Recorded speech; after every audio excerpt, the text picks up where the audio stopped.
Greece. Jan Logie. Thank you, Mr. Speaker. In a lot of the annual roundups for 2012, privacy was at the top of the list of items of importance for this country.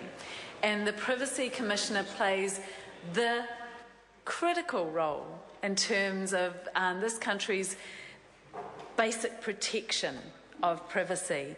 So it has been very disturbing in this financial review to hear so directly and so clearly from the Commissioner herself of her concerns about the Commission's ability to fulfil that role.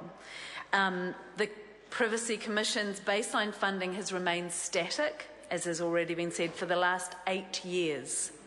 And they've been told to expect it to remain static a while longer.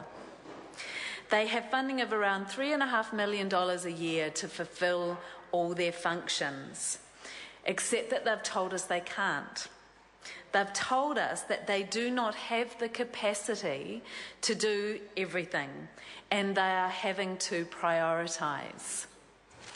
That is prioritising our protection of our basic privacy. That, I think, is something that most people in this country would not want compromised or prioritised. This government, while in office, has had oversight of multiple significant privacy breaches within government departments, namely the Inland Revenue Department, ACC, Work and Income, Justice, Immigration, Education, EQC. Now, if you think about who those different departments deal with, it actually occurs to you that that's potentially pretty much everyone in this House. It's pretty much everyone in this country who has potentially had their own private information shared inappropriately or their privacy breached. That is quite an extraordinary situation. And the Privacy Commissioner has noted that there's been a 42% increase in complaints to the Commission. We've been told, of course, that it's about human error and frontline staff, but the Privacy Commissioner herself, a very, very diplomatic woman, said that it was inappropriate to blame staff and that the answer is bigger than that there are systemic issues. And people require a sense of security if they're to feel comfortable within the society.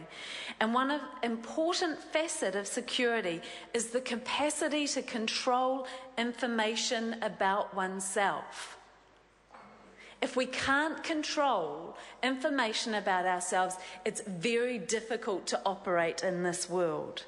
And therefore, the principles of privacy as a means of controlling that information are vital contributors to an individual's sense of security and our collective well-being.